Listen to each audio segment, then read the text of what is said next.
Hello, I'm Naomi Lewin, host of the weekly radio feature and podcast Classics for Kids, and former host of Afternoon Music on WQXR.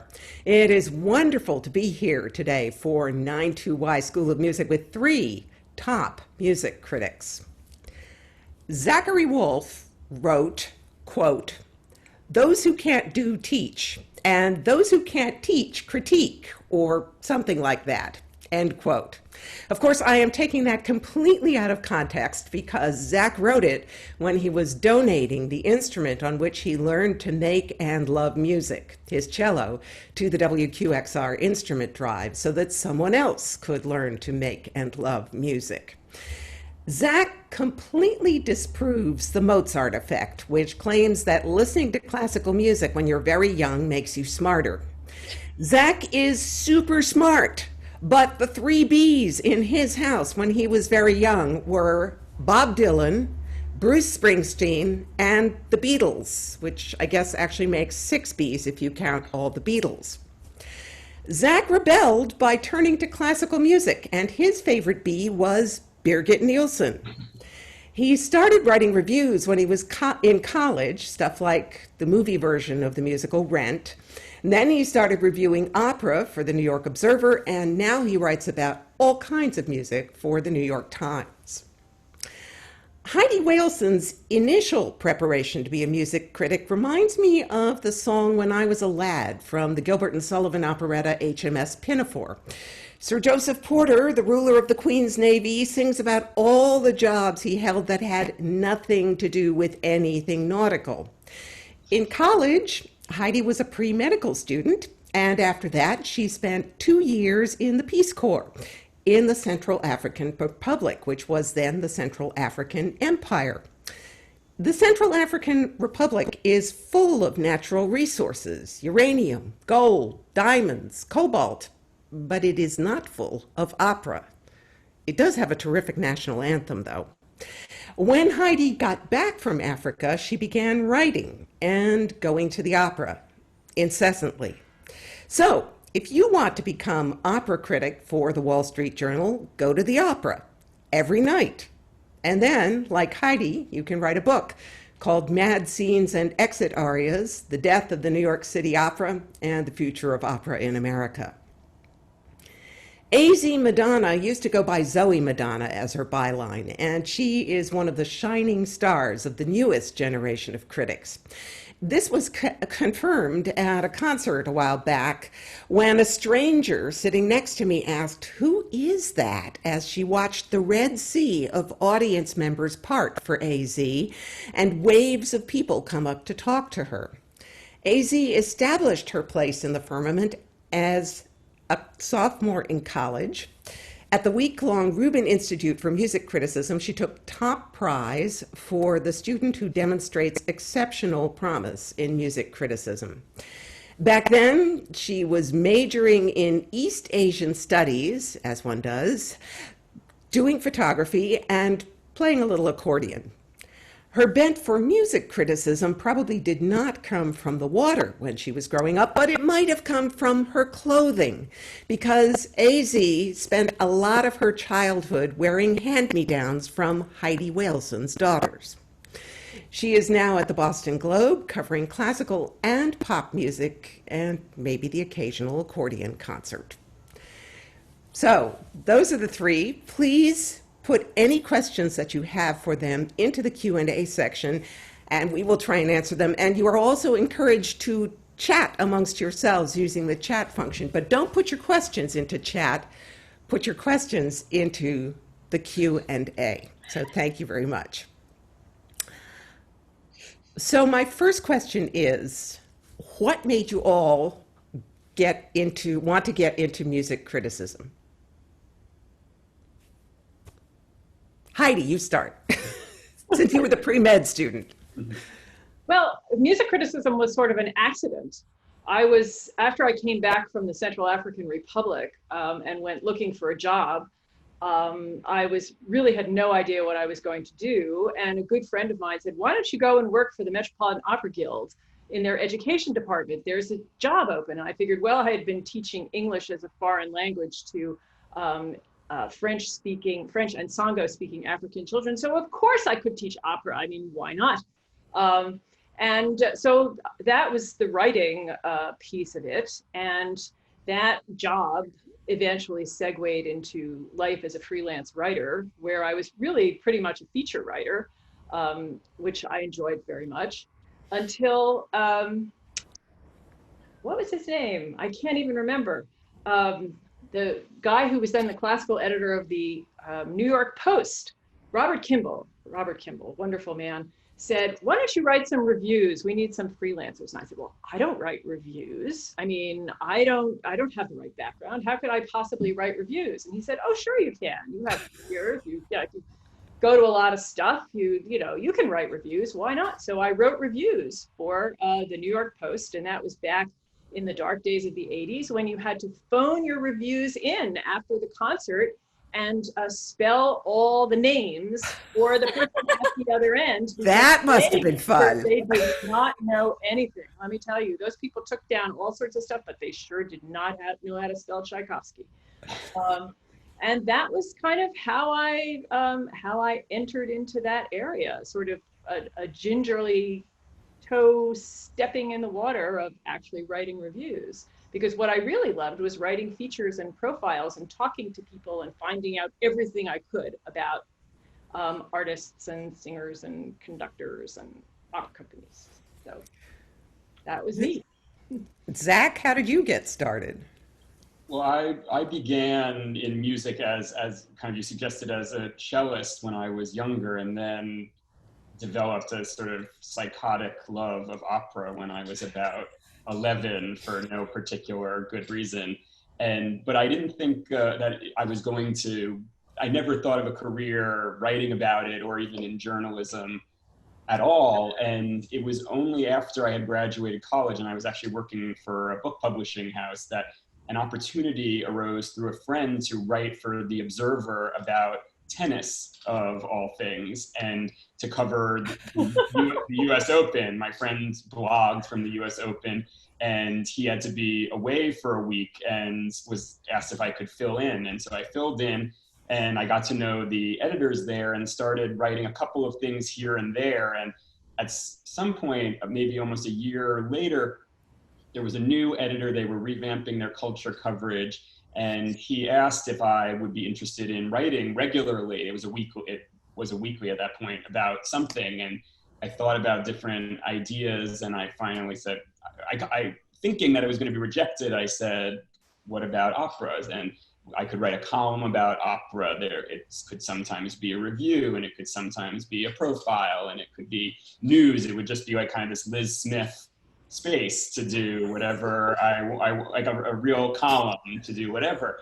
And to my surprise, they went for it. And so that was sort of how I started writing about music. I mean, I had written a little bit, as you said, Naomi, in college, but that was really the beginning of writing regularly. And then that snowballed, because I mean, it is like being a small fish in a very small pond, writing about classical music, that you sort of are noticed by the field very quickly, just because, as we know, opportunities and media outlets have been declining for some time. And so there's a lot of interest in new writers and in finding people who are interested. And so then it just snowballed. But that was, how I kind of got my start also.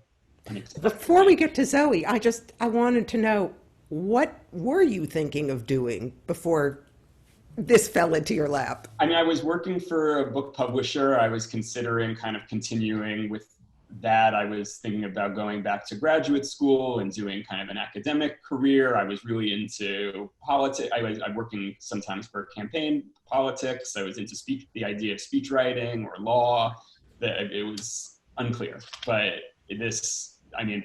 once this happened, and I've had a lot of luck, and as Heidi said, the ability to have a mix of stuff that I write about, from profiles and news and features to lots and lots and lots of reviews. Okay, AZ, I'm guessing that East Asian Studies was not pointing you in the direction of being a concert critic. You are correct. But I guess, so the earliest experience that I had, well, so I would always sometimes write little things about things I was listening to on my Tumblr when I was a teenager and a young college student. And my first experience with reviews came when I was a freshman, when the first Rubin Institute for Classical Music Criticism happened. The first one happened in Oberlin, which is my alma mater. And it happened during winter term. And this is January in Ohio. And if you've never spent January in Ohio, I don't recommend it unless you absolutely have to. And I was there, but so the Cleveland Orchestra was playing literally in my backyard, or just about a 5-minute walk from my dorm. And when the Cleveland Orchestra plays 5 minutes walk from your dorm in the middle of January in Ohio when there is nothing else to do, then you go. And it helps that Alex Ross was also speaking before the concert. I had no idea that there was a contest associated with that concert, but that was the first Rubin Institute. That was where I think maybe 12, 13 students who had taken a class on music criticism were competing for $10,000. And I wasn't one of those that time, but there was also an audience prize. Mm-hmm. So I decided to enter for the audience prize. I did not win that, but I wrote reviews 3 nights in a row, and I thought, oh, I like doing this. But there are also a lot of other things I like doing. So I didn't really pursue that. Instead, I kind of put that on hold until I realized they were offering the music criticism class again my senior year. And this was actually my senior year when I won the Rubin Prize, not my sophomore year. Because everything happened very quickly. I was thinking of going back to Japan, where I had studied abroad after graduation. But in the fall of 2014, 2 things happened. One, I won the Rubin Prize, and I was very much not expecting that. And 2, I got rejected from every single fellowship that I applied for to go to Japan. There you go. And I was thinking of maybe like one of the most popular ways that people get to Japan for jobs is by teaching English, but I hadn't applied to teach English. I wasn't really actually that excited about teaching English. And during my time abroad, I had met a bunch of expats through the swing dancing scene and who were teaching English, and a lot of them they just seemed really miserable. And I decided, well, if they're already miserable and I don't want to teach, I don't want to subject kids to that.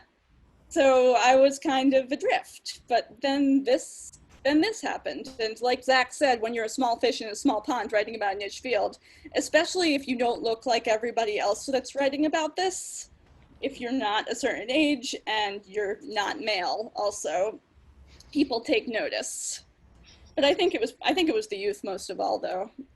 So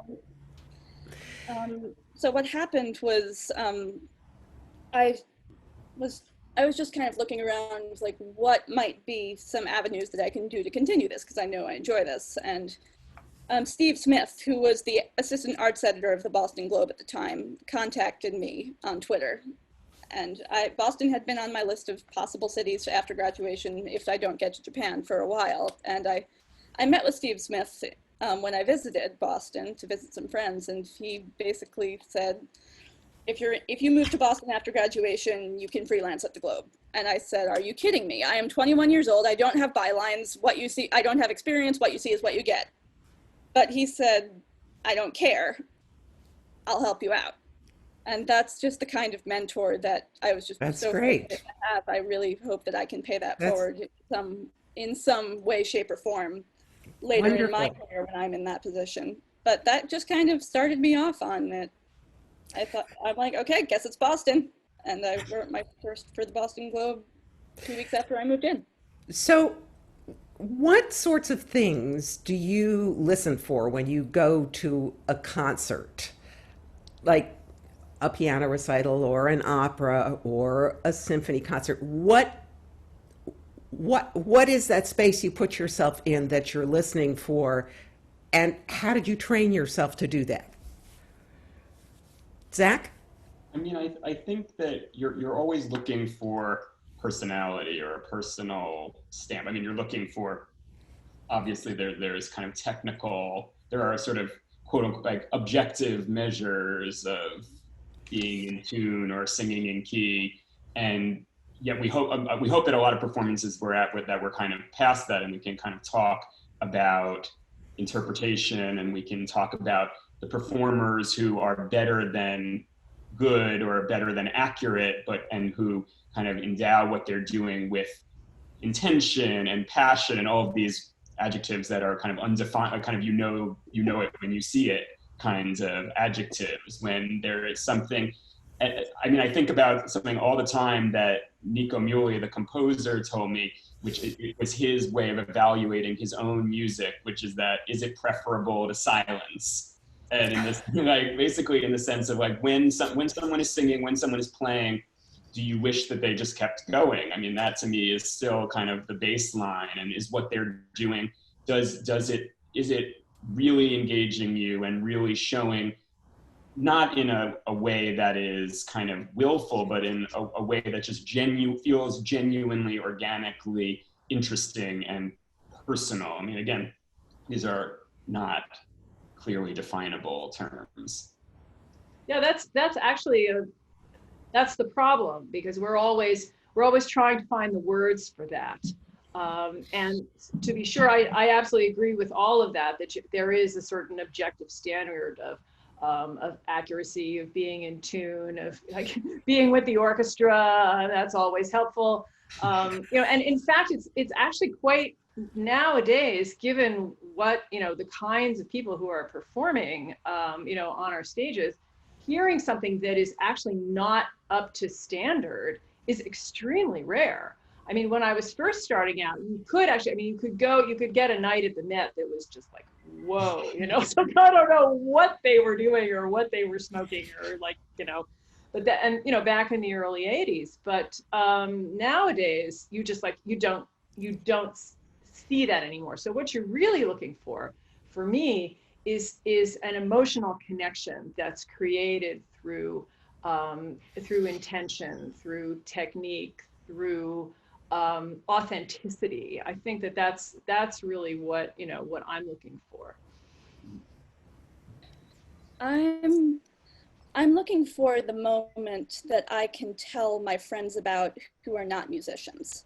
I am looking for the moment that I can use to convince somebody as to why this was impactful, or what could have been better, or what didn't quite work. I'm looking for the moments where I know that the performer or the director or whoever made a choice, that I'm going to do this way and not this other way. The space between the notes. Well, that actually brings me to the question, why do you think people read, or maybe I should say still read, reviews? Back in like the 19th century, people came to blows over performances and interpretations and things like that. And do you think it's part of your job to educate people in a review about historical stuff and help audiences find their way into new works? For new works, definitely. Oh yeah, that's really important, and that's something that I do a lot with now. I'm very interested in new opera. I like to write about new opera, so I really feel very strongly about the expansion of the canon, and just doing the same the same 25 operas for the rest of our lives is just ridiculous. So certainly writing about context, giving a sense of what where a particular composer and librettist, because I write about operas, so where they've come from, how they've progressed in this particular work, why this particular work is important, why this particular work is of interest, and how it kind of stacks up. And here's the hardest thing: what it sounds like, because when you're writing about a new work, you can't sort of assume that your audience, they know what Strauss sounds like, they know what Beethoven's supposed to sound like. Well, they don't necessarily know what Missy Mazzoli sounds like, though, of course, now people do more.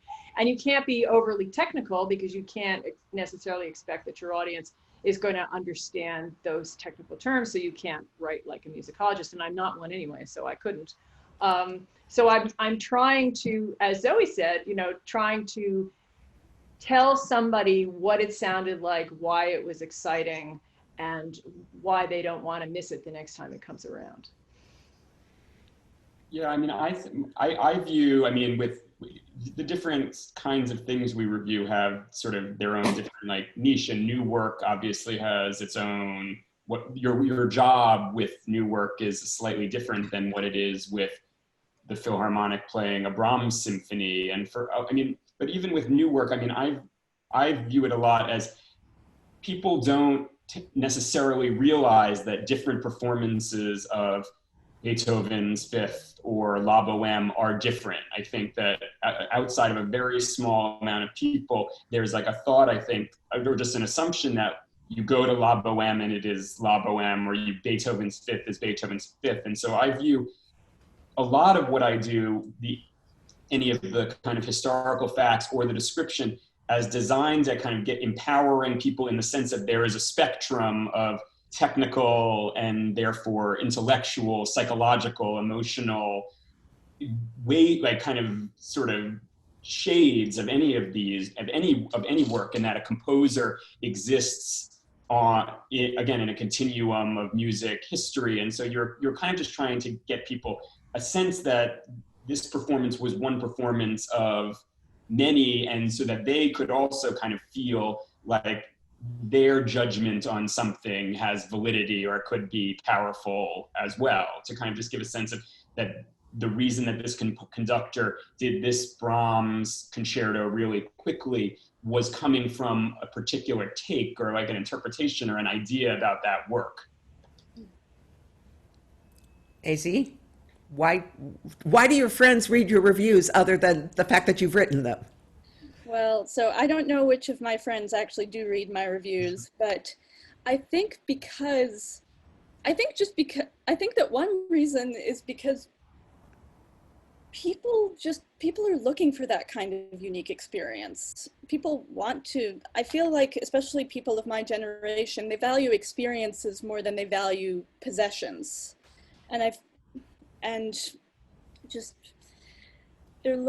People are looking for things that they can't replicate. And I try to do it justice. And especially when talking about new works, I'm kind of willing to cut new works or newer, younger companies a little bit more slack when I write, just because I know that there's such an element of experimentalism to it. If that makes sense. How do you all choose what to review? I mean, Zach, you're the guy who does the assigning, but how do you choose what to assign? Because the Times used to review everything, and it doesn't anymore.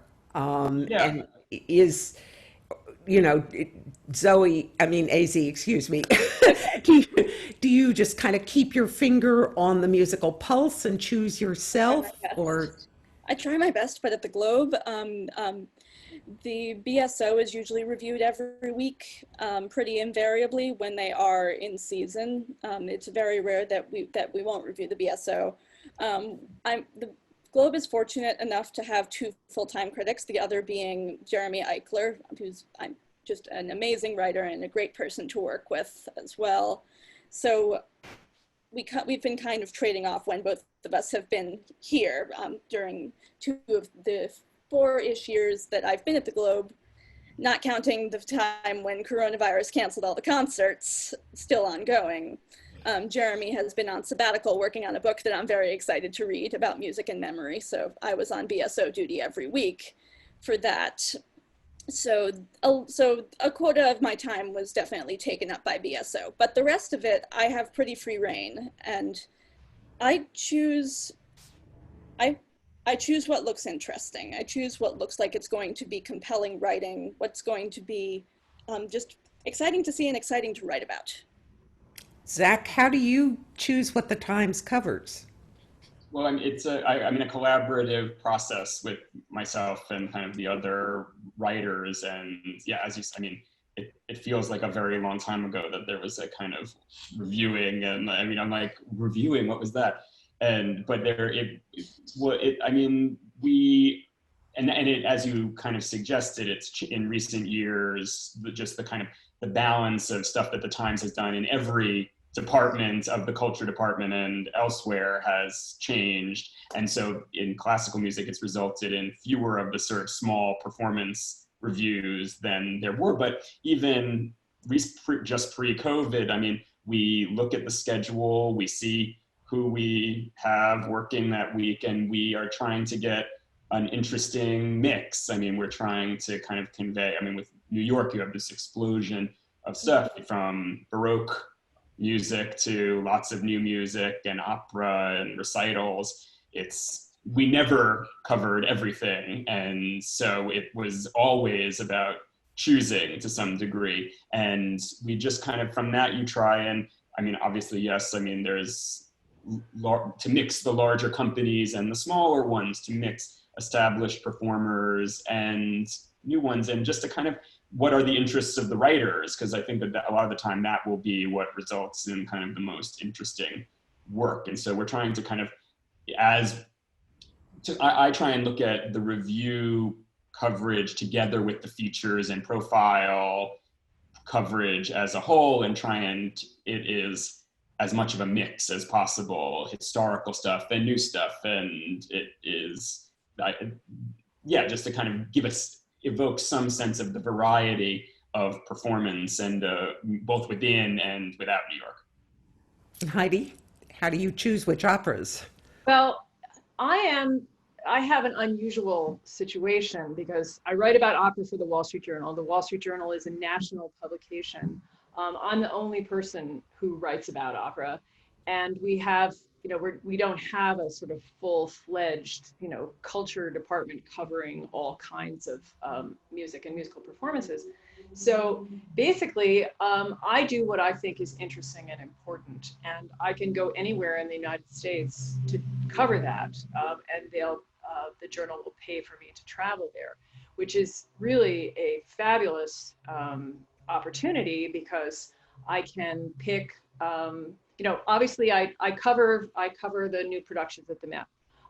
That's in New York. I cover new things and artists who are performing in New York who I think are particularly interesting, or are doing some kind of repertory that they haven't done before. Then I look at the rest of the country, and I look at all the opera companies and the opera festivals, and I decide which things are worthy of a trip. So, I won't go to the San Francisco Opera to cover Bohème, but, I will go to the San Francisco Opera to cover a world premiere. I do the festivals. I go to the Santa Fe Opera, the Glimmerglass Opera, the Spoleto Festival, Opera Theater St. Louis pretty much every summer, because the festivals always have something interesting going on, and so I'll cover and I'll cover the whole festival in a single piece. So I have 1,000 words for 5 operas. So I've gotten to be pretty efficient about that. And like once upon a time, they let me go to Europe. It was really very thrilling. I had a couple of halcyon years where the journal decided that would be interesting. And I got to go to Bayreuth for the first and only time, and Salzburg that year. And then the following year, I went to Glyndebourne and the Holland Festival, and that was very wonderful. But I haven't gotten to do that since, unfortunately. And maybe someday I'll actually get to go to all those summer festivals again, because I really missed them this year.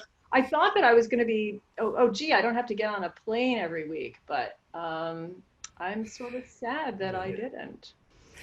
All right, I want to get to the first piece of music, but first I just want to throw out a quick question.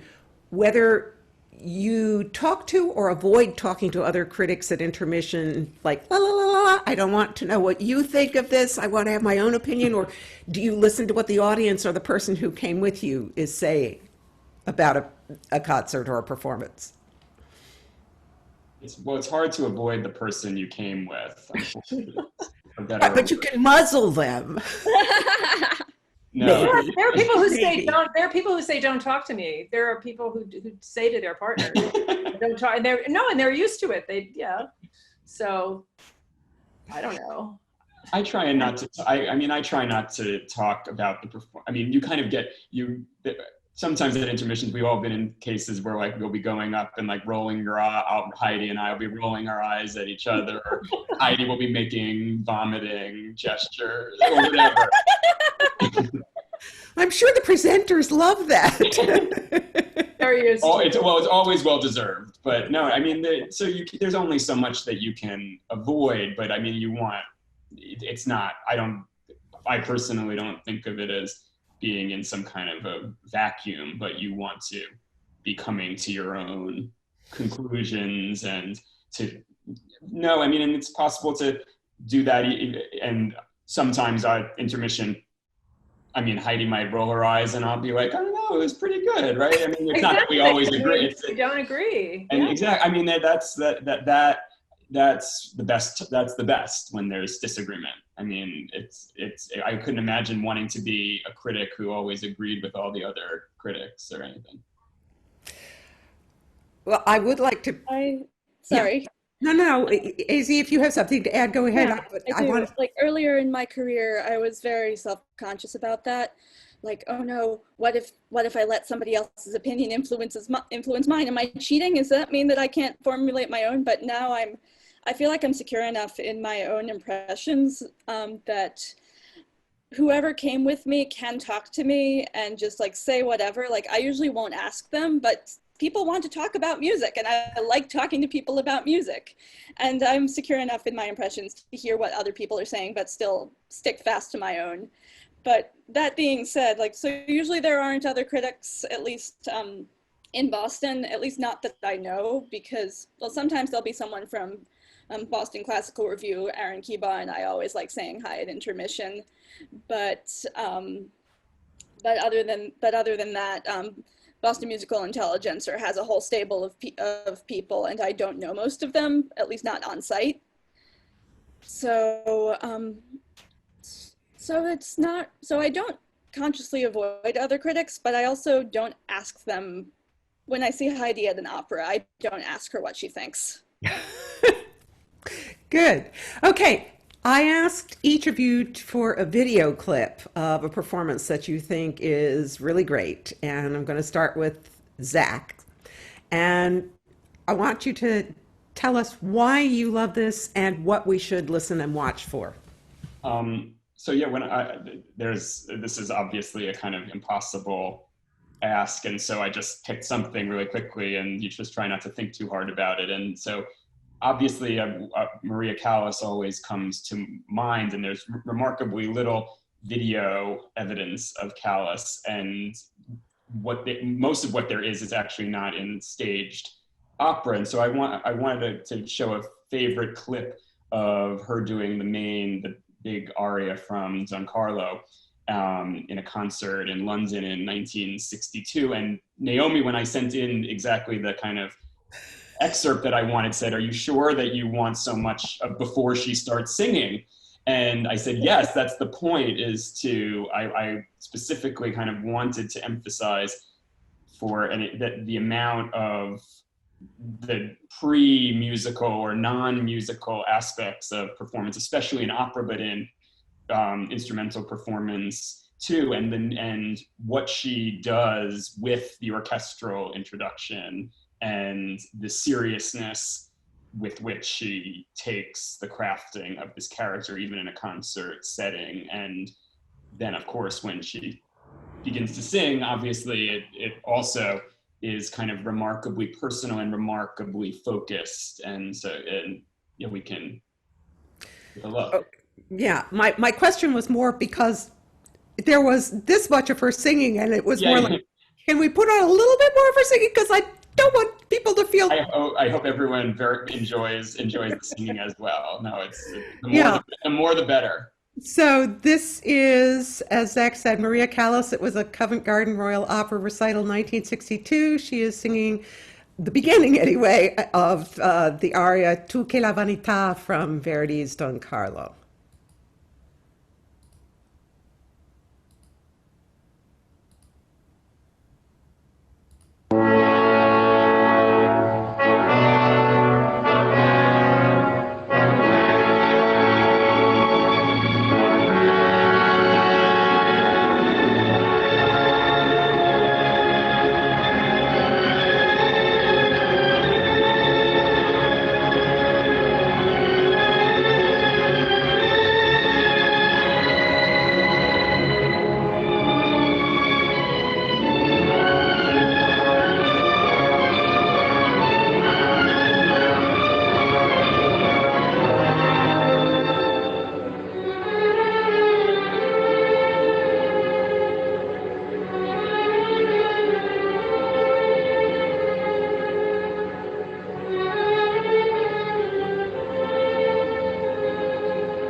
I'm gonna leave now. Okay.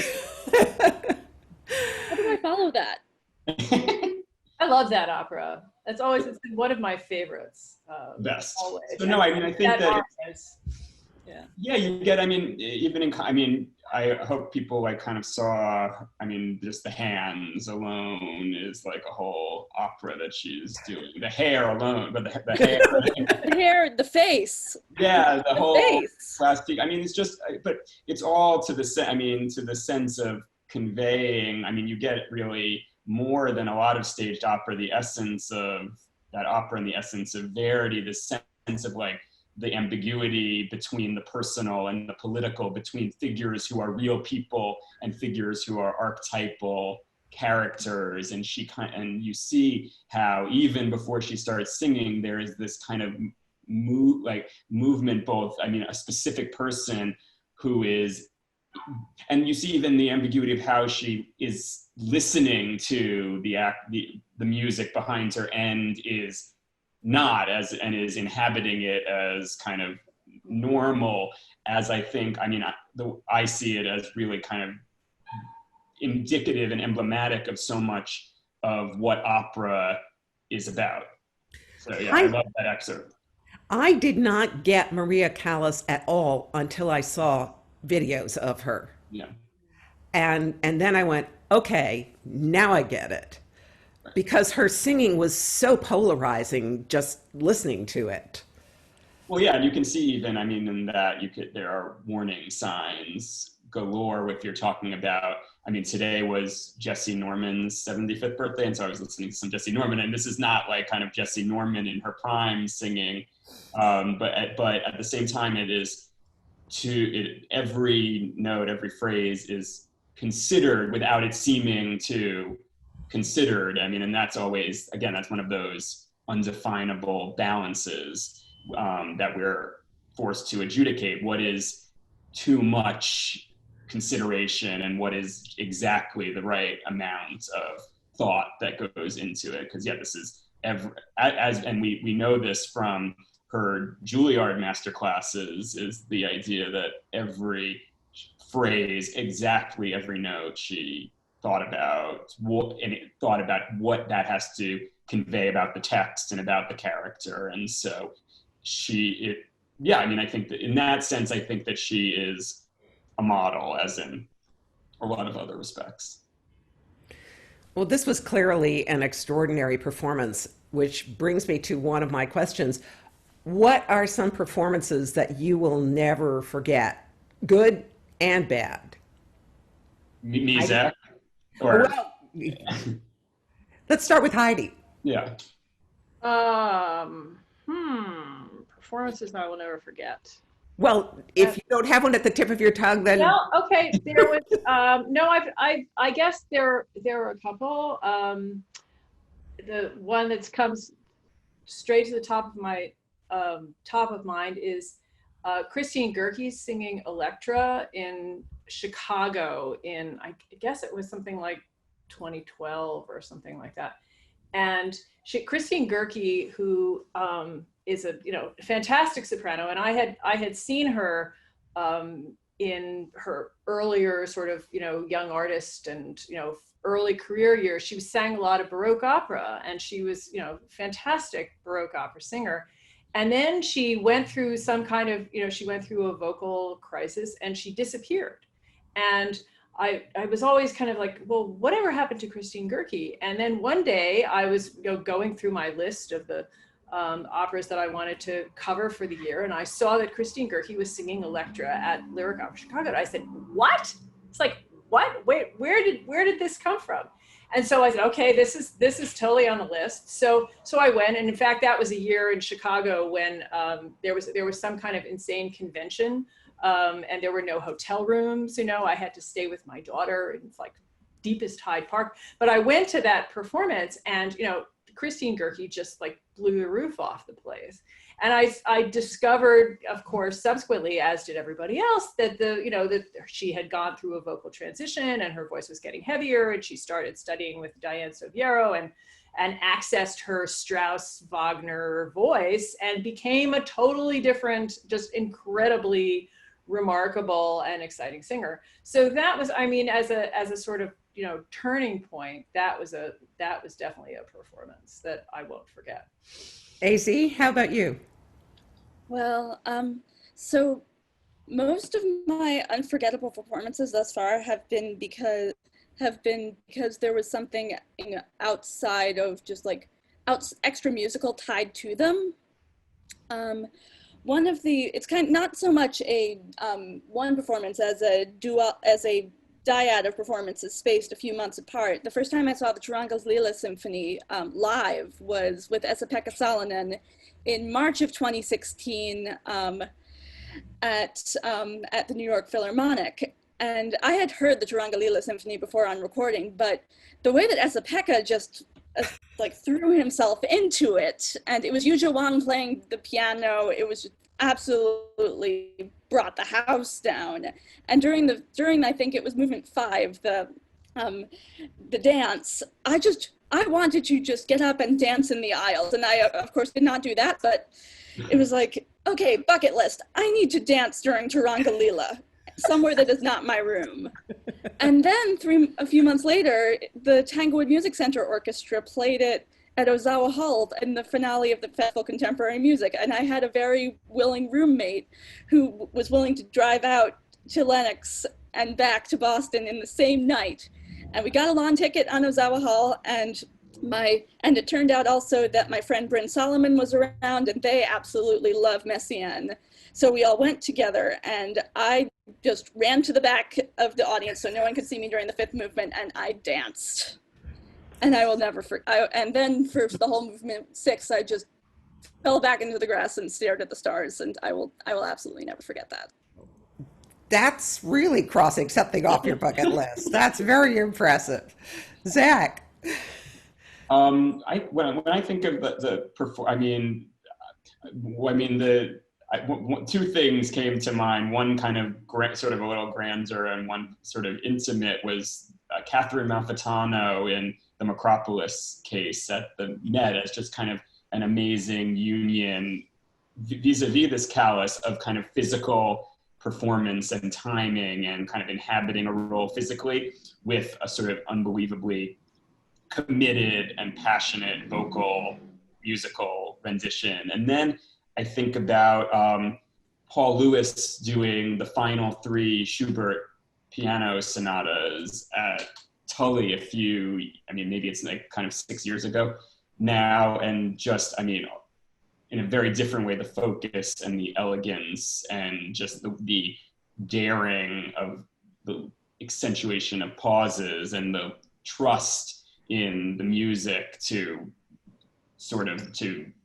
take things slow and to really, but the utter kind of like rightness of what he was doing, and over what really in his hands kind of felt like a trilogy of pieces and kind of completely profound. So I think about those performances and others.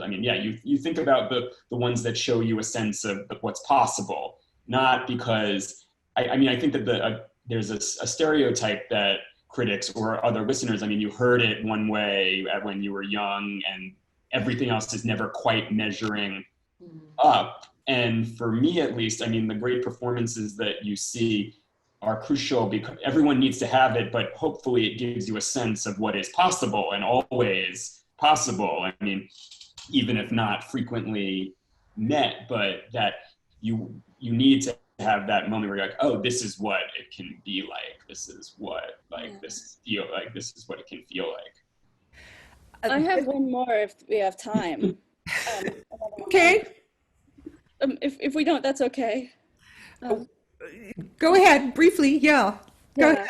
So last summer at Tanglewood, the TMC did the entire Valkyrie over the course of one weekend, and it was an all-star cast of vocalists as well. Christine Gerke singing Brunhilde, and they split the acts up. Act 1 on Saturday night, Act 2 Sunday afternoon, Act 3 Sunday night. If you're familiar with the weather in the Berkshires at all, it's volatile. And everything was very nice all day on Sunday until Downbeat, when as soon as Andres Nelsons raises up his baton, a huge clap of thunder sounds over the shed. And no sooner does the ride start that the sky absolutely opens, and you could just see the Valkyries, like, you could see the wonder on their faces. And you could also, if you looked around, you could see the lawn audience absolutely sprinting at full tilt, those that could, towards the shed to get out of the rain. And the rain just kept on going, and there was this sense that something completely unique was happening. That the weather outside was mimicking, even though this was a concert performance, the weather outside was absolutely mirroring Wagner's stage directions. The ghost of Wagner. And the storm died down during Wotan's farewell, and you just feel this kind of, not the presence of Wagner, but the sense that you were experiencing something that you probably never experience again. I mean, that's the case with every single musical performance, because no two live performances can be the same. But I think just like being surrounded by the smell of the rain and the sound and that thunderclap at the beginning just kind of drove that point home. That's great. So this is a question that has actually come in the Q&A. They phrase it a little bit less snarkily maybe than I did. I said, can you think of a performance that you panned, but in retrospect, you would have given it a better review. The question from the audience is, have you ever changed your mind about something you've reviewed? Zach, you're nodding. Oh, I was just sort of, I mean, it's an interesting question. And I in general, I mean, I think the judgments remain the same. How I would articulate them or how you would write something would change, and with more time might evolve. But in that kind of like just the sense of, was there something I thought was bad that now I'm like, it was good? Less so. I mean, I've done this in print, that I thought that there were aspects of kind of missing the forest for the trees, I think, in the way that I judged aspects of Alan Gilbert's tenure at the New York Philharmonic, which kind of coincided with my first years as a reviewer. Not that I think any of the reviews that I wrote of him or the coverage that we gave him were wrong, but that I think that they didn't necessarily give the full story. But that becomes the exception. I mean, I find that the judgments, when I look back at things, I believe in, and it's perhaps kind of aspects of like phrasing or emphasis that I would doubt, or I would kind of have changed, or could have seen kind of more developing further. I don't know if you guys feel similarly.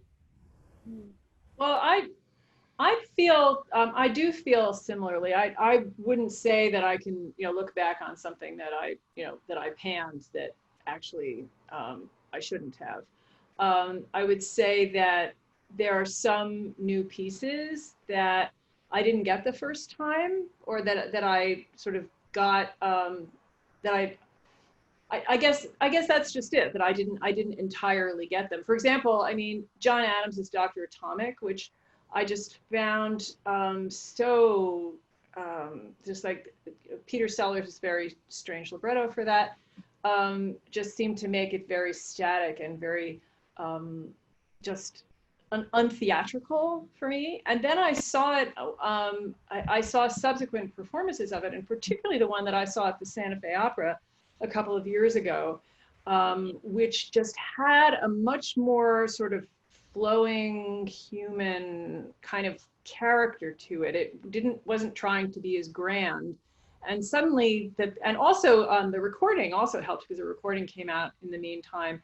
And I started to get a lot more of the feeling and intention behind the piece, where at the first listen and apprehension of it, I just didn't appreciate.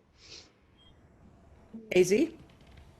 I think that I stand behind everything that I've written as a snapshot of what my experience and what my experience was that night, and what my prior life experience and just musical experience had enabled me to know.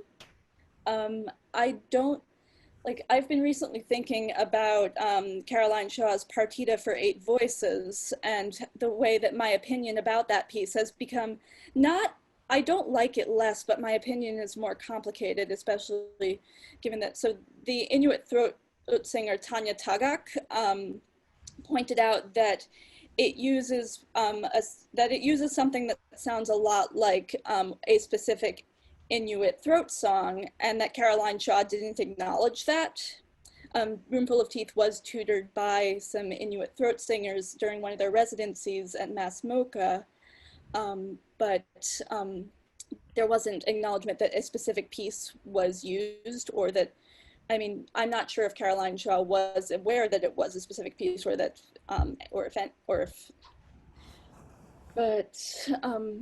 it definitely feels different to hear, particularly the third movement, with that throat song juxtaposed with a Christian hymn, because Christian missionaries outlawed the practice of throat singing among the Inuk peoples.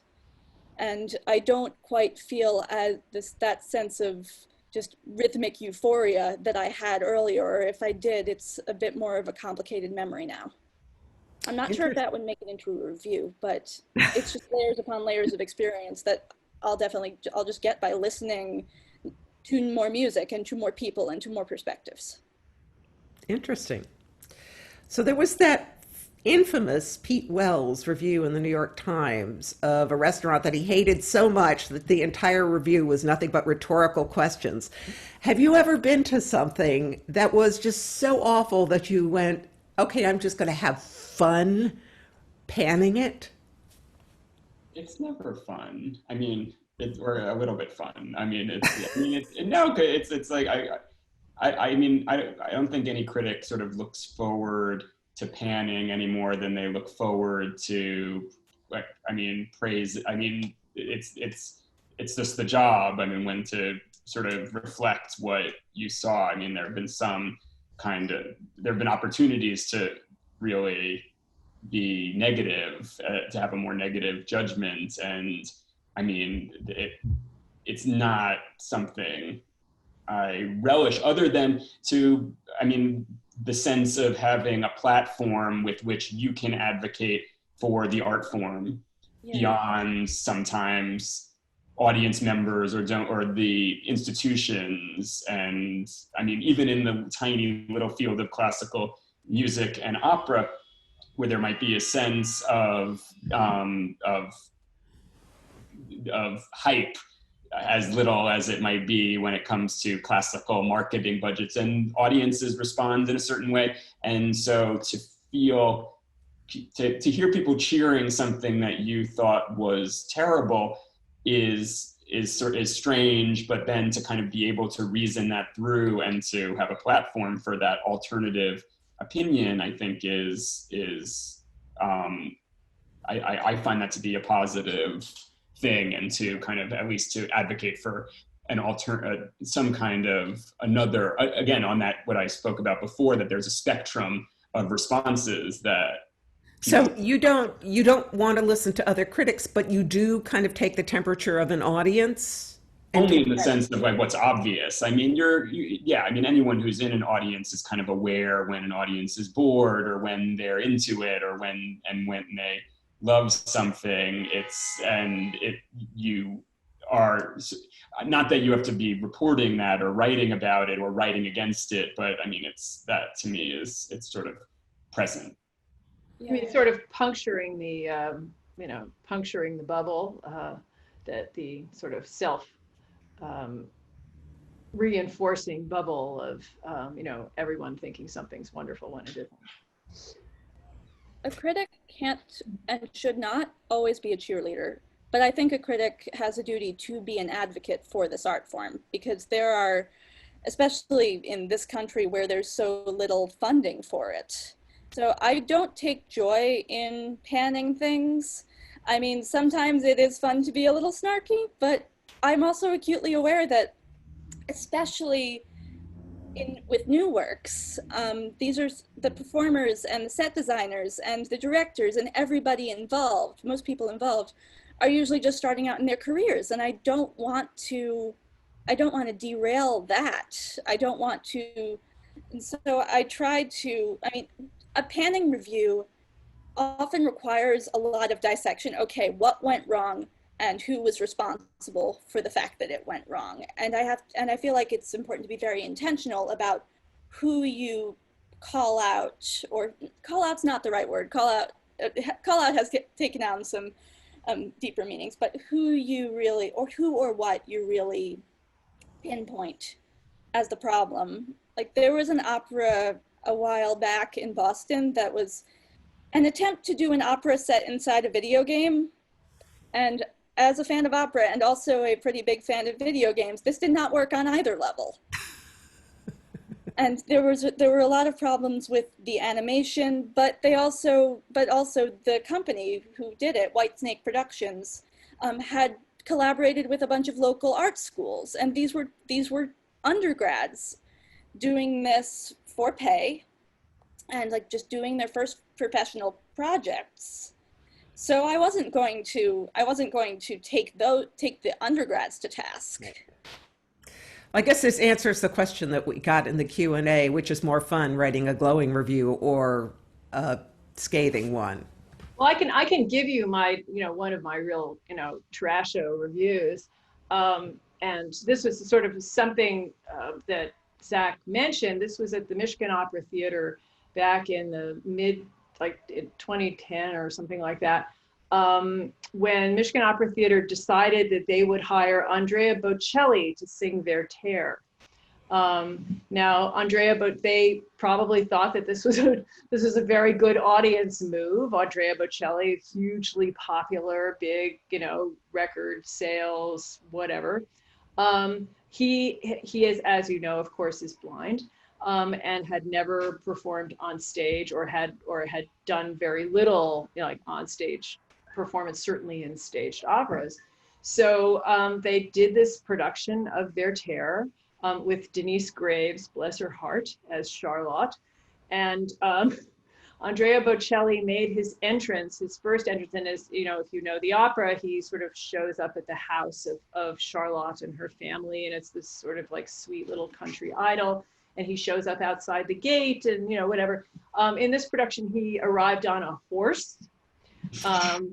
And yes, and was dismounted from the horse. And after that, Denise Graves kind of trundled him around the stage because, it's actually, it must be incredibly difficult to be a blind person, performing in a pretty standard, opera production.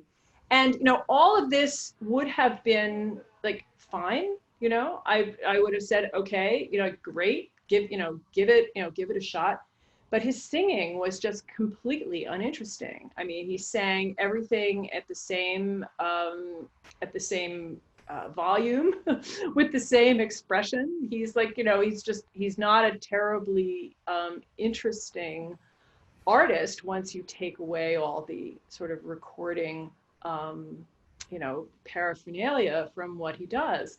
So, this was, and writing about this was, was an interesting challenge because you don't want to sort of say, well, all you people who like Andrea Bocelli are, so stupid. Why would you, why would you even do this? So, you kind of have to write it as it is, but, without sort of being gratuitously offensive to everybody involved. So that was interesting. I think we've sort of answered there a question from the gallery of what are the most difficult reviews to write. I'd like to play now AZ's video, and I want you to tell us what it is that you find so fascinating about this performance, which is from the Rameau Ballet Opera Les Indes Galantes, the Amorous Indies, that was done in Paris last year. So should I introduce it before you play it? Yeah, tell us what you want us to watch for and why this video. So it was less about this specific performance itself, although the dancing and the music and the singing are both are all top quality in my opinion, so much as what this performance kind of represented. So Les Indes Galantes is, as Naomi said, an opera ballet. It's from 1735. and Rameau and the Amorous Indies, which it's kind of a musical variety show of scenes in various exotic locales, Turkey, Peru, Persia, and at last North America in the French and Spanish colonies, where a bunch of Native Americans are having a peace pipe ceremony. Now, that aged about as well as a loaf of bread. So it was kind of, especially, it's been staged a few times, but as time was going on and we were getting a little bit more savvy about exoticism and cultural appropriation, it was almost becoming impossible to stage. But what this production did was it incorporated Vogue dancers and crumpers and hired, I believe, the first Black female choreographer in the Paris Opera's history, Bintou Dembélé, to kind of drop kick this production into the 21st century.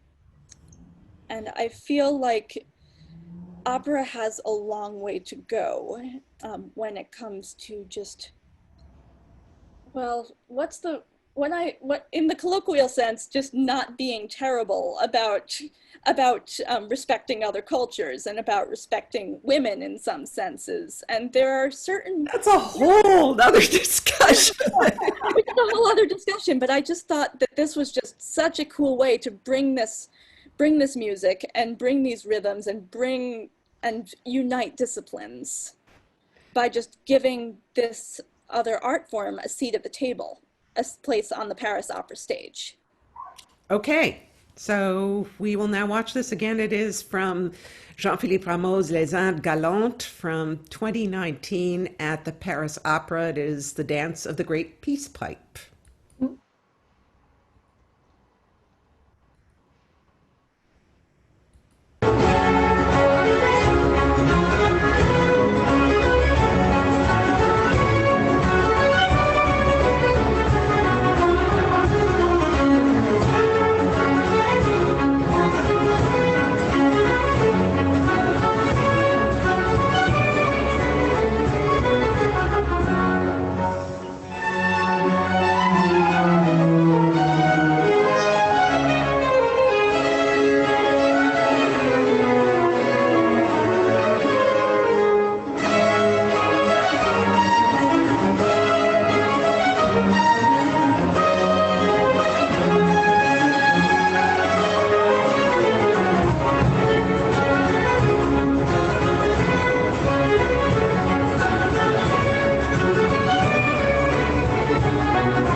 Okay.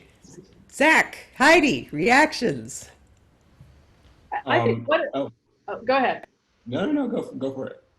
Oh, I just think one of the most interesting things about the violence and intensity of that dancing is so at odds with the text, which is about peaceful forests. And so I mean it just but it's all in the music. I mean the dancing actually does give you a sense of the of the underlying tension of the music. I think it's fascinating. I hadn't seen it before. Zoe sent it around. I'm glad I saw it.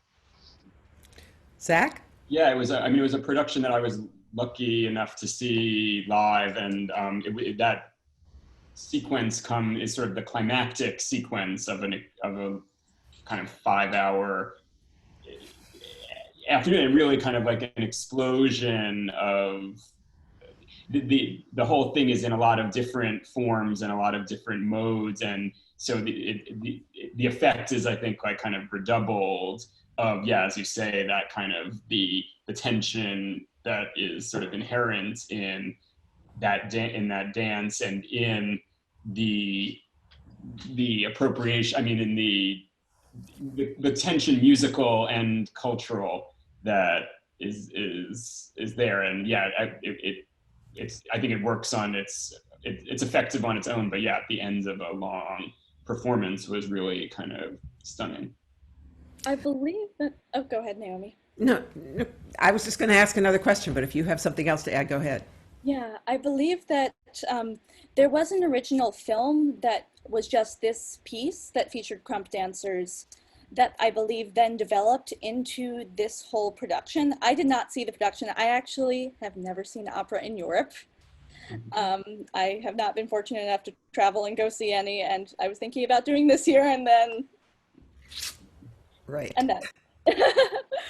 But yeah, I think that it just, something like that really highlights the fact that concert music and opera are living traditions, and they can be, and they really can be they really can be updated, they really can evolve.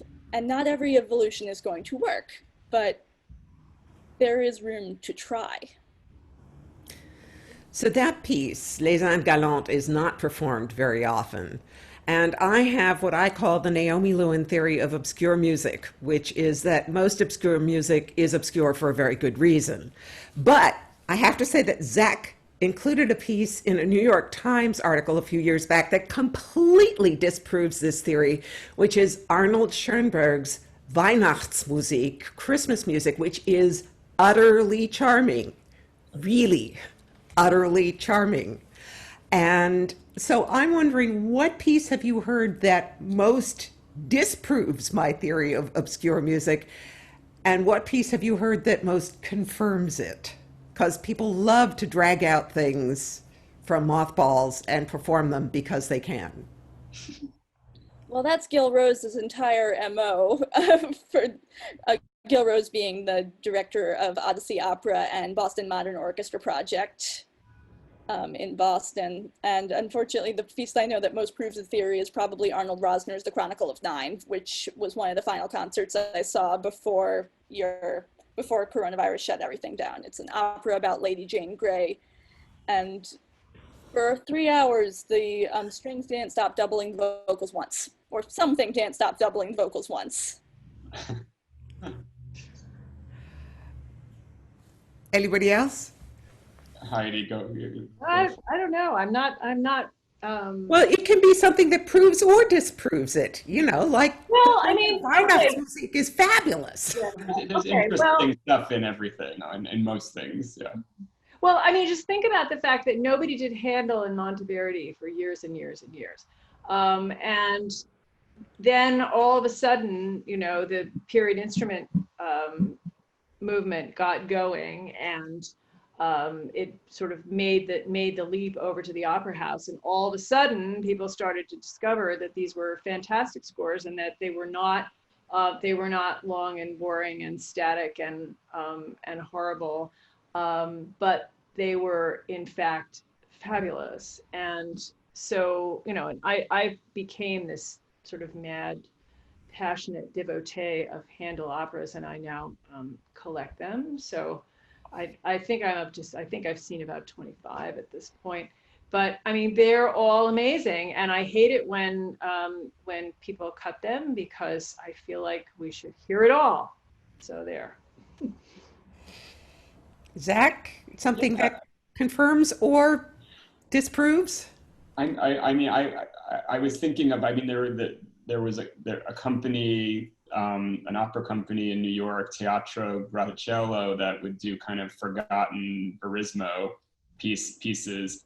And I was thinking, I mean, and they would be sometimes really not successful pieces, but there would always be kind of interesting things to them. So I mean, I try at least to see the interesting side, even in kind of unsuccessful pieces. And I mean, there's stuff I mean that we could all point to, even in the standard rep, that we think should not. I mean, that to me is not, didn't make necessary, or doesn't feel like it makes the best impression either. I mean, I could kind of do without Faust personally, or something like that. I mean, and so it goes both ways. There are some things that can be kind of, that are in the canon or in the standard rep, that you don't quite understand why they are, versus anything else. Have you ever heard a performance that made you completely rethink a piece or an opera?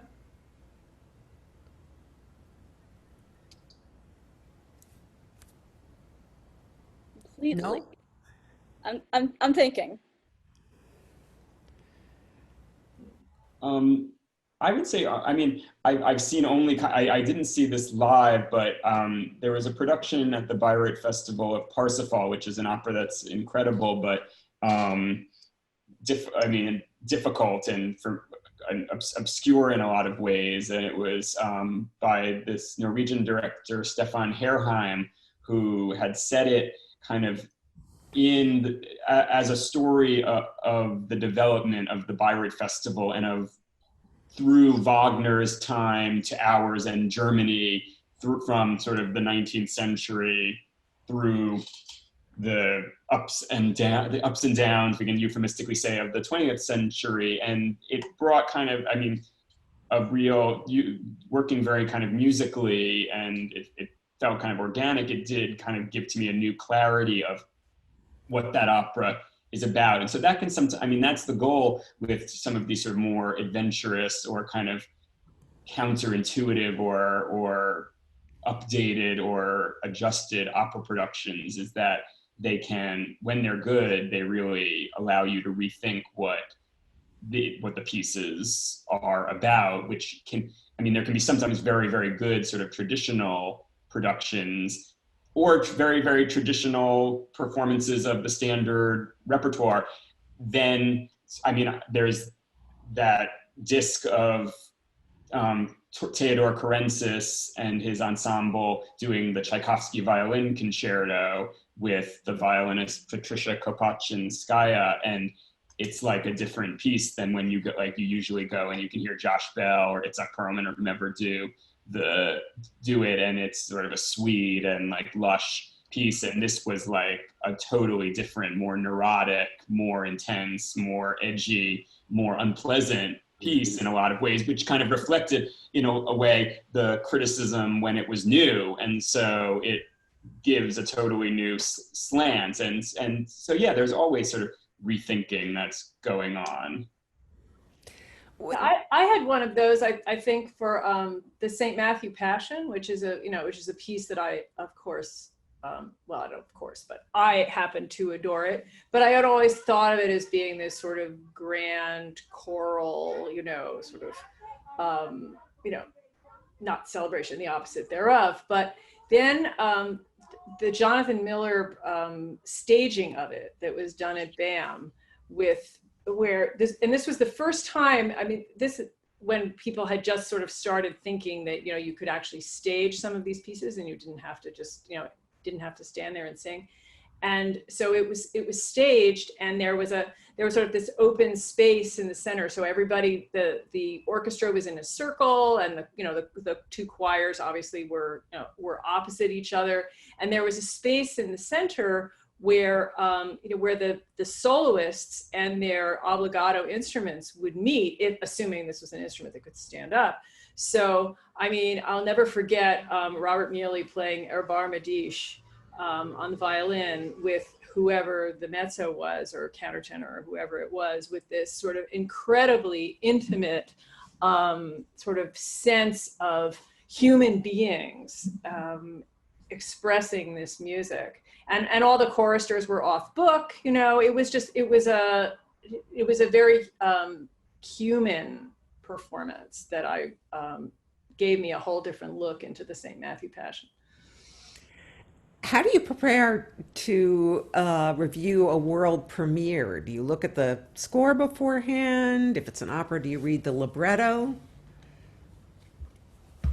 I do. Both of those things. I mean, if the score's available, I'll take a look at it. I always do try to read the libretto. I try and get a little background about about whatever it is I'm going to see. But sometimes you just go in there totally cold and get blown away, which is what happened when I went to see David T. Little's Dog Days in Montclair back in 2012. And I was just going, because someone had told me, oh, this is sort of an interesting thing. I didn't know anything about him. I didn't know anything about it. And I was completely blown away. I thought that it completely changed the whole idea of what new opera could be and what kinds of operas people could write.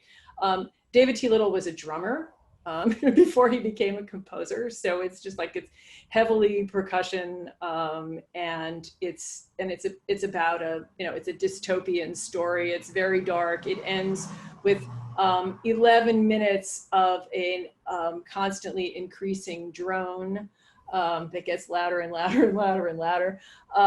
It was just apocalyptic, and and I had no idea what was coming. Anybody else preparing to review a world premiere? I try and get a little. Go ahead, Jack. Go crazy. Okay. I try and get a little bit of background, or a lot of background, on the composer and what they've done in the past. And if it's an opera or a vocal work, I'll usually take a look at the libretto. But I go back and forth on whether I want to see the score, because I know that because I'm not like if I do look at the score, I'm going to do it just as a little snapshot of what to expect, rather than as a guide to adhere to, rather than did this follow the score. I'm trying to have more of the kind of experience that the rest of the audience is having, or the rest of the audience could easily have. Yeah, I mean, I think it's with a premiere, it's interesting to see it as much as possible on a continuum with the rest of the composer's work. So, and whether this is a continuation, whether this feels like a break, or how it works within musical, thematic, structural preoccupations. So I think it's the more listening that you can do in the composer's body of work, the better. That's, I think, the best preparation. And then, I think the score can be useful just in terms of, as AZ said, sort of something to kind of look for in terms of the structure, and you can sort of see just the basic outline of what's going to happen, and with a libretto similarly, just kind of acquaint yourself with the basics. But for me, I enjoy the most kind of trying to ideally listen. You want to listen to as much as possible of what this person has written in the past. If any of you have read Philip Kennicott's new book, Counterpoint, which is an absolutely amazing memoir and meditation on Bach's Goldberg variations, which he was teaching himself to play following the death of his mother.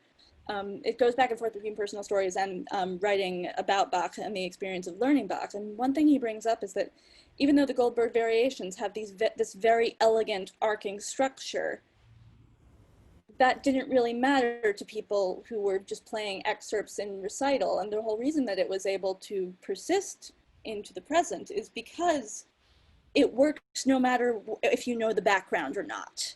And I feel like that's necessary for any new piece, or for any piece. If it only works if you know the deep lore behind it, then it's going to be short-lived.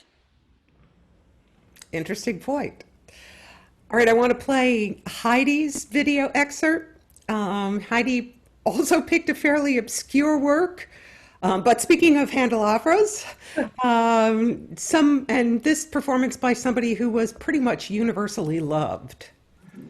Yeah, this is Lorraine Hunt singing "As with Rosy Steps the Morn" from Handel's Theodora, as part of the production at Glyndebourne that was directed by Peter Sellers. And this was actually a production that kind of jump-started the whole Handel in the opera house movement.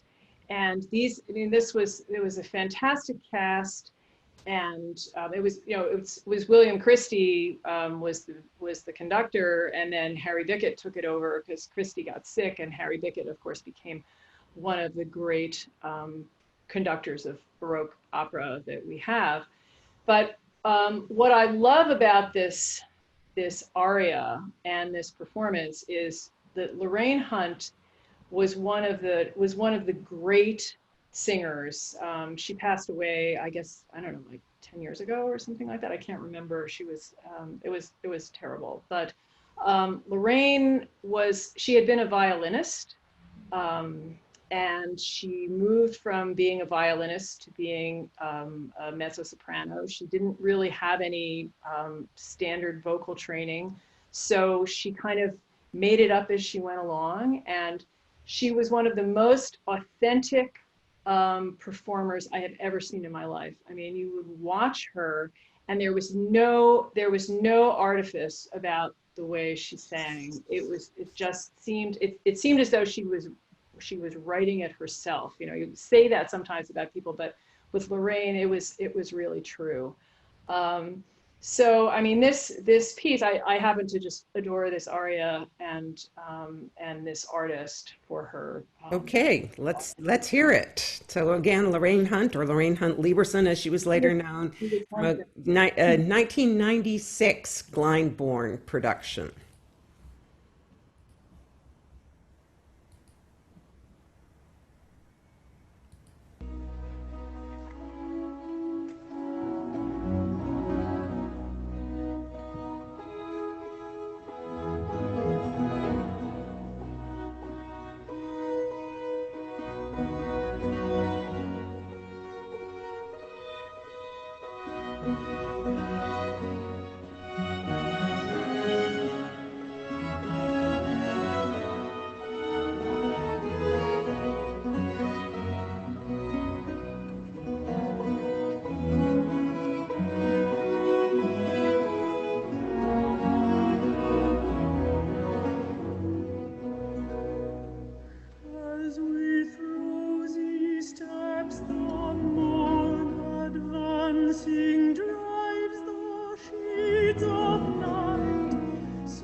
So, and of course I did the unthinkable here, because otherwise it would have gone on too long. As I cut I didn't have you play the da capo, which is absolute heresy. So listen to the rest of it so that you can hear what she does with the, with the repeated and the ornaments. It's just phenomenal. Doing that first thing after this panel.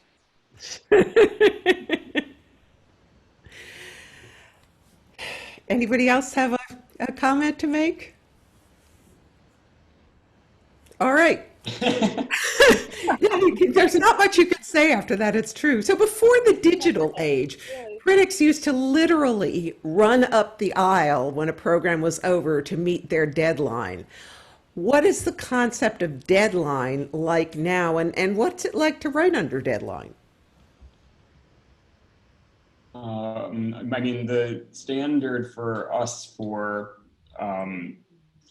reviews is the kind of we file the following morning, like about, I think, ideally by about 10:30, like in the 10 to 11 hour, for a piece that's then going to be edited and published in the early afternoon for most things. It varies kind of project by project, and yeah, it can be nerve-wracking. I mean, right when I started, I was afraid that I wouldn't be able, like I wouldn't have anything to say, and so I would need to write before I went to bed, because I thought that if I woke up, and if you wake up and you don't have anything to write, then you're in real trouble. And so I would have to like write right when I got home, and that has relaxed a little bit. And so, but it's still, I mean, it's daunting. I mean, you're aware, I think, as AZ said earlier, of there's obviously people who are depending on you, readers and artists, and you want to kind of be as articulate and fair as you can. And so to do that on a tight deadline is difficult, but that's like all journalists face that, not only reviewers. I mean, is to have to kind of deal with a lot of complex issues on a tight deadline. How much do you think a review can actually affect a career? It depends. I mean, I think, and please, I mean, I think at this point, probably, especially with classical music, I mean, I think it's different with restaurants or with Broadway or like commercial ventures, which kind of are open-ended, that the critical response, I think, can close a restaurant if Pete Wells really hates something, or the New York Times theater critic really pans something. But I think for us, I think in a nice way, we have the potential to change things more on the positive side, I hope, and to give some exposure to artists we feel are deserving, or pieces or composers, because usually, I mean, the Met, you can't close a run at the Met, however intense the pan is, but hopefully you can bring singers or musicians to the attention of kind of a broader reading public, both within the field and in the general readership. Usually in Boston, runs aren't long enough to really have a review make a difference, but definitely in the positive sense, especially for younger singers or singers that, or not just singers, but musicians. I was thinking singers, because sometimes I'll be reading a singer's bio and they'll say, hey, and it has been described as blankety blankety blank. I'm like, wait, that line sounds familiar. Oh wait, I wrote that. Oh, I wrote that. So it just kind of gives me a little skip of the heart to know that like my words are being used because somebody thinks that they'll be persuasive enough to get that person hired. Yes, I've found that since I do have this national beat, the opera companies that I visit are always very excited that I come, because that gives them some kind of that gives them national exposure that they might not otherwise have, which makes them which makes their donors very happy. So that tends to be one effect of the Wall Street Journal showing up. The other thing is that since I cover a lot of new operas, and then that, you know, the word gets out that, you know, that I've written about something, and so that actually might conceivably help it get picked up somewhere else. I always find that the smaller companies are much more excited to get reviewed, whereas the bigger ones start to expect it and sometimes feel slighted if you don't review them.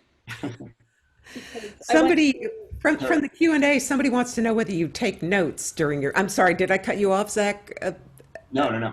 Oh, somebody wants to know how you remember a performance. Do you take notes and detailed notes? I take notes. I cannot read them. I sit there. I mean, you should see my notebooks. It's hilarious. Me too. My notes, and they're often, it's sort of physical, that if I write something down, and even if I can't read it, I remember where it was in the evening, and I can sort of decipher what it was and why I wrote it down. So it might be a word or a phrase or something like that. But I mean, if I looked back on them a week later, I would have no idea what they said. None at all. So, does the recipient of a bad review ever write to argue with you about it? Or do audience members ever argue with you over something you've written, like, were we at the same concert?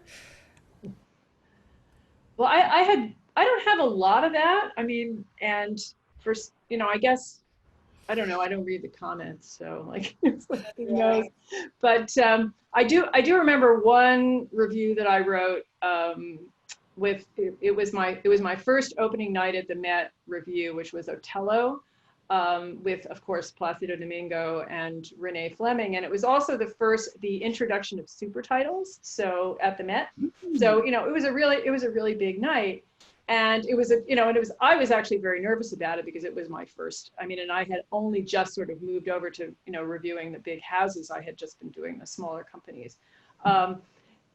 And so I was really very careful about like how I phrased everything, and I was not, you know, like all that taken with Domingo, who I thought was sort of, you know, blasting it out, as was James Levine in the Pit. And I thought that Renee Fleming was just, and this was sort of early in her, I think it was 95 or 96, I forget when it was, but it was like pretty early in her career. And I thought that she was just heavenly, as of course she was in those roles in the early days. And somebody actually did write a letter and say, I mean, like, how can you say that about Domingo, the greatest Otello who ever lived? I mean, I said he was like bombastic or something. They were very offended. I have gotten many of those from audience members. I have never, to my knowledge, gotten one from an artist. I think by now most artists, and like I've only been in the game for a little while, but I think most artists go through their publicists enough that are kept enough in line that it's, I mean, there's one particular violinist composer who, I don't know if he does this anymore, but he was kind of the teachers of the music criticism class kind of talked about him as somebody who was notorious for commenting on blogs that said anything negative about him or his namesake method of teaching. And I feel like it's viewed as unprofessional enough that most artists don't do that, but audience, I mean, when I review the BSO, I usually get at least one of those. Zach, you must have gotten bags full over the years. Yes. Yeah, more from other fellow audience members than from artists, but also from the companies themselves. I mean, yeah, as AZ said, usually I think people are professional enough to take, I mean, sometimes you can sort of see that, I think sometimes people will be in their Facebook world kind of dealing with a bad review or other reviews, but it's not like, they're not writing to me, but yes, audience members are sometimes displeased, or commenters on websites or on, even when you post something on Facebook. I mean, we've all, like, hopefully in the social, you want to have a little bit of people who are going to make it spicy, as opposed to only people who agree with you. Some people in the past have taken me to task for for my language not really being reverent enough. And I feel like as somebody who also writes pop reviews or reviews of other non-classical music, I feel like there's a bit of a dichotomy between the language that one is expected to use to describe a classical concert and to describe a non-classical concert. And one of the reasons I think that classical reviews sometimes get so little traction is that there's this tacit expectation that you'll write like you're writing to impress your 9th grade English teacher. And that's not me. That's not how I write. So. Okay, 2 words. Cell phones. Where do you come down on use of cell phones, texting, whatever, during concerts? Don't all shout at once. Not good. No, I mean, I tried once. I mean, there's I don't know if they still do this, but the Philadelphia Orchestra had kind of like an interesting app where it sort of advances along with the music in terms of giving context and like a listening guide, and that had its I could feel ambivalent about, but if it's just sort of texting, I would say it sort of is rude to the people around you. Yeah, I mean, it's the light and the sort of movement, and it's very annoying. Though I know that some orchestras were trying, they would have a little section like up in the balcony because they wanted people to post on social media and say that they were having a great time. You know, it's sort of the idea of trying to appeal to this, mythic younger audience. So they figured if they had a little corner up in the balcony where everybody could text and post on social media and say what a good time they were having, that would, that would work out fine. So, fine. Like if they're all up in one little corner, all texting by themselves, then okay. But I just assume they weren't doing it next to me. Daisy, you've grown up with cell phones, so. It really doesn't bother me as long as it's not on, as long as there's not the annoying clicky noise. If it's on silent, I don't really care, and they're not like holding it in my face and blocking my view. I mean, it's the same, if someone was holding their cell phone in my face and blocking, like to take an Instagram story and block my view, I mean, it's the same way as if somebody were wearing an obnoxiously large hat. It's just common etiquette. But aside from that, it doesn't bother me at all to know, because people are going to engage with music in different ways. And some people may prefer to sit quietly and listen and not be engaged and like not engage with technology at all. Other people would prefer to sit and flip through the program book. Like I'll see people just sitting and flipping through the program book all concert and not look at the stage once. And others, I'll see like others at pop concerts, I'll see like taking Instagram stories, just texting their friends about what's happening. And like I understand the light definitely can be a little bit disruptive, so I'm in favor of like a no cell phone section, but yeah, it doesn't bother me. Every newspaper across the country, or most newspapers, many newspapers used to have a music critic, but as newspapers shrink or go away, critical coverage is also going away. How do you think that affects the arts scene? I mean, it's just on an experiential level. I mean, to have that ecosystem in which there is kind of an objective observer of the scene to interact with the artists, the institutions, and the audience, it's I think it's a part of a healthy sort of cultural ecosystem. And I think to lose that, you're also losing in a lot of places a connection to the audience and the readership and the population of your community that's outside of the existing audience. And so the idea that there might be somebody who might read a preview of something and it might pique their interest, even if they're not on the mailing list, or it's a lesser chance. And so you end up, I think, with more insularity, and that's not, to me, healthy for the art form.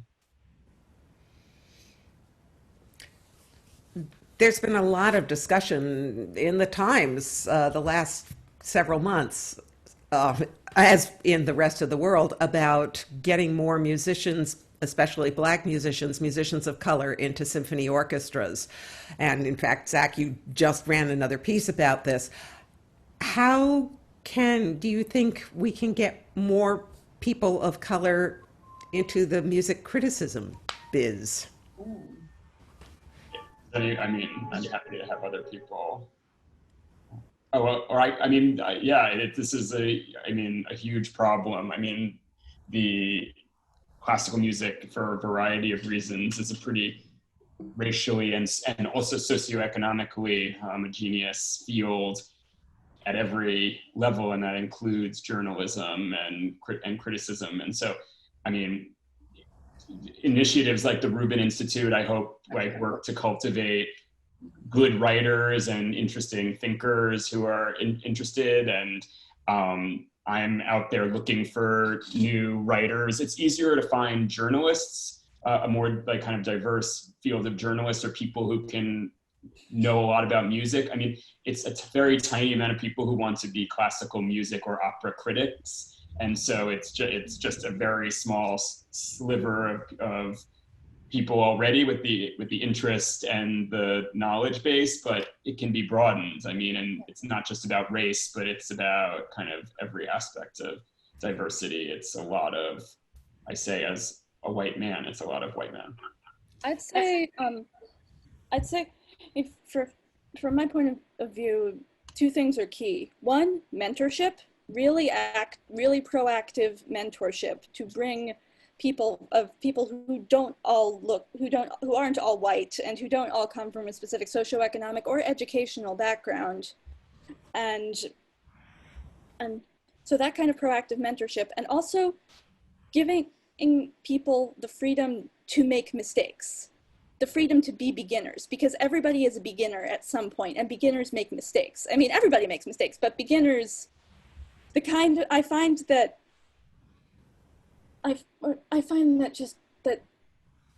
in the journalism world, there's not much room for mistakes, and there's not much forgiveness for mistakes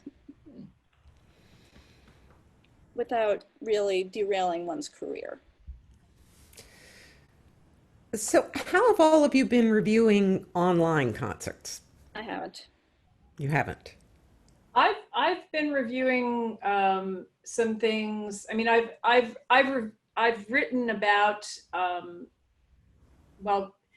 original material, like the Kamala Sankram opera, the Zoom opera that was done back in April, which was called, what was it called? All decisions will be made by consensus. It was this 10-minute opera that kind of explored all the problems of the Zoom platform with music, because it's, incredibly difficult. And I thought that was really creative. So what I've actually been, opera is much harder than, than instrumental music. To organize as a live performance online. But I found a few things and some creative solutions to it. And I'm looking forward to some more. There are, some of the opera companies are actually creating original content that's specifically designed to be seen on a screen, that's not just a filmed performance of something in an opera house. So I'm looking forward to seeing what kind of creativity people come up with and what kinds of different platforms they can use for it. I think my answer was a little short and flippant, but when I said I hadn't been reviewing concerts, I meant that I haven't really so much been writing reviews as writing features and news stories about what artists, especially local artists, are doing right now. I've been branching out more into newsy coverage and writing about musicians who are having a hard time getting unemployment coverage because they have a bunch of 1040s, a bunch of W-2s, and the state of Massachusetts only thinks that they make $75 per week based on their sole W-2 job, or things like that. So I've been keeping myself quite busy, but reviewing has not been the top priority because there wasn't really a whole lot of appetite for one-off reviews online and so I wanted to write more of what was relevant to what the readers wanted to read and the stories that needed to be told. Zach, have you done online reviewing? Yeah, I and we at the Times have done some. I mean, I was less interested in reviewing performances that sort of felt meant for live performance, but they just were being shown over the internet, where it's kind of, it feels like reviewing them was unfair, was sort of unfair. I mean, as versus pieces or performances that have been conceived with this as the medium, which really has been not the norm. I mean, to review just an orchestra playing over the internet didn't feel like, has in general not felt really newsworthy though. But we've covered recitals and some of the output that is out there, and I think we'll continue to do so. And I'm most interested in projects that have been conceived with this medium in mind, as opposed to it just happens to be a piano recital that I'm watching over my computer, in which case it feels a little weirder to me. There was a question about whether you think coverage of these kinds of events that you are talking about, that are more than just a recital, that are innovative, whether you think that's going to continue once we're all let out of our cages again. I don't think we're going to be out of our cages for quite a long time.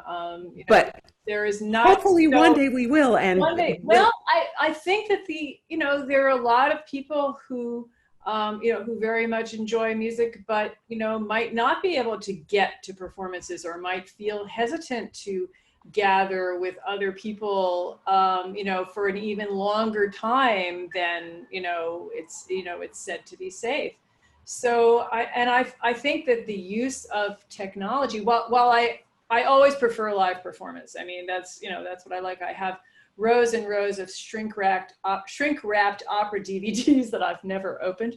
I'd always rather just go to the theater, but technology is it's a thing, and it's how people consume and understand culture. So there's really, it's really behooves the opera business to figure out how to make it really work for us in an interesting way. And that's not necessarily as a replacement for live performance going forward, but there are all these kind of creative avenues that that really should be pursued.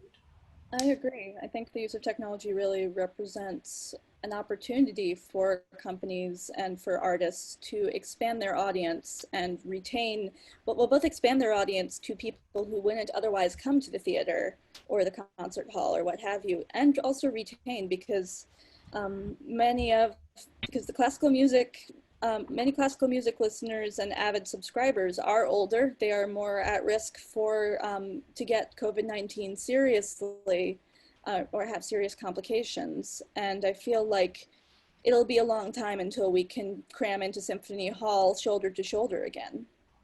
And I feel like just finding ways to make technology really work, even though there is no substitute for live performance, is really vital. Okay, we're sort of closing in on the end here, so I want to try and scroll through these questions. If you can kind of give quick answers so that I can get as many of these people's questions in as possible, it would be great. Somebody wants to know how you think COVID will impact the classical music world in the longer term. God, I just hope it survives. I mean, this is a huge question, and and the economics of it are disastrous and terrifying, and whether the institutions survive and whether the artists can actually remain waiting to go back to work is a huge question. I mean, I don't think that it's it's guaranteed that that all or even most of these institutions will be back. I'm just hoping we don't see a completely lost generation of musicians and music students. Yeah, I agree. And how do you see the classical music scene changing when we do get back to normal? I mean, I hope that there might be some relaxation in sort of the advanced planning that goes on. I mean, to be honest, I mean, I see a lot of return to normalcy. That seems to be what people I speak to are still hoping for. But you can hope that like a new normal would be not with these 3, 4, 5 year planning cycles, but that could be 1, 2, 3 years instead. And I think that would be a healthier world for a lot of artists and for audiences as well, kind of more responsive to kind of the situation on the ground, what audiences respond to. Ray Wells wants to know, do you ever walk out of a performance that you think is awful, or do you feel obligated to stay on? And a second part of the question, do you ever decide not to write a review of a performance you think is bad? Yes to both. I've done that. Oh yeah. I mean, I've never actually walked out of something that I was committed to reviewing. And I very rarely walk out of everything, though my husband reminds me that he once walked out of we had gone to an opera in Milwaukee, and it was so bad that he left at intermission and went to a bar and watched the World Series. But I stayed and wrote the review. But there are pieces when, I'll say, look, I'm not going to review this. It's just, it's, unless it's like unless it's an important institution that should have known better. And so then obviously I have to do that. But if it's something small, if it's something not that important, it's like, there's really no reason to, take a sledgehammer to a gnat. So, yeah. Lots more questions. I don't know that we're going to get to all of them. So I apologize if you're still here and we haven't gotten to your question, but we are getting on to 2 hours. Somebody wants to know whether you play or sing in a group and whether that changes how you participate as a musician, which actually leads to a question that I had, which is, do you have a secret musical love or vice that nobody would suspect? Well, I play the viola da gamba for fun. And does being a critic affect when you perform with people? I'll go, oh my God, Heidi's coming. No, not really. Though you suddenly, when you have to do that, and I'm an amateur, so like I'm not really that well trained. You kind of get the feeling of how those artists feel when you go out there in front of the public and say, oh my God, what is that note and where is it on my instrument?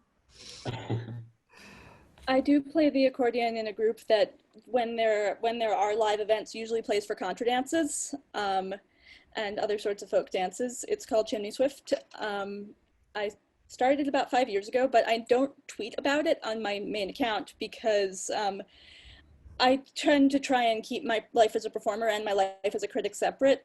One, because it could make things strange if somebody who was being reviewed by me bought my music, and also because I'm a little self-conscious. I'm also definitely an amateur, even though sometimes people do pay me to play the accordion, so I guess I'm semi-professional. But also I'm scared of just like people being able to judge me and holding me to a higher standard because I am a critic. Zach? Yeah, I mean, the cello. I am a lapsed cellist, but I mean, I consider to have had a experience kind of playing in orchestras, playing chamber music, preparing to even have on a very, very amateur level a sense of performance, and it is invaluable. I mean, I think invaluable. I don't think that critics have to be, as musicians on the level of the people that they critique, but to have some kind of familiarity with that experience is helpful. I don't know that it's necessary, but I found it helpful. So one last question from the audience. What were you looking forward to most in 2020 that never got performed and that you hope will get performed in 2021 or thereafter? AZ? I'm afraid that I cannot remember. Okay, well, let somebody else answer. Maybe you'll remember. Maybe I'll remember. I was lucky. I was really excited to be going to X, which has a really amazing opera festival, and I kind of like it was an amazing program, but the jewel was really the premiere of this new Kaya Sariaho opera, and I was really, really looking forward to that. And so I hope and expect that is only been postponed, but I'm looking forward to hearing it whenever it comes. Yeah, mine was the same as Santa Fe Opera. There was a Huang Ro opera that was supposed to be premiered that didn't happen. Also, the Rusalka, Harry Bickett was going to conduct Rusalka at Santa Fe. That I was really looking forward to that. And Tristan. And the Tristan. Well, I don't know. I mean, like, you know, I love Tristan, but you know, so when it starts at 9:00, man, I don't know. All night, Tristan. Yeah. Exactly. So that was a great cast. It was a really great cast. Well, AZ, if you haven't thought of anything else, I want to. Well, there was one, but it's not classical. So another one of my secret hobbies is I sing sacred harp. I sing shape note music, which is American folk hymns in harmony. It's not a performance tradition. It's a social singing tradition. But I had signed up to be one of a few ringers that would sing sacred harp in the crowd during the composer and singer Holly Herndon's concert at BAM in late March, because one of her songs, one of her pieces, incorporates some of that. So there were going to be some secret singers spaced throughout the audience, and I was going to be one of those. That was not something I was reviewing. And it became, she's based in Berlin, and I'm very much hoping that I can see her live at some point, because I really went head over heels for her work last fall. Well, I want to say thank you to all of you, Zachary Woolfe, Heidi Waleson, Zoë Madonna. I am really looking forward to seeing all of you again in person at concerts and operas. And I want to say thank you to everybody for joining us and for your great questions. My next session for 92Y will be with principal musicians from orchestras across the country. Pedro Diaz, English horn of the Met Opera Orchestra, David Bilger, trumpeter from the Philadelphia Orchestra, Stephanie Matsuo, who is concertmaster of the Cincinnati Symphony, and Damari McGill, flutist with the Seattle Symphony. That will be coming up in October. Check the 92Y website for the date, and while you are there, please make a donation to keep all the great 92Y programming going. Thank you all very much, and good evening.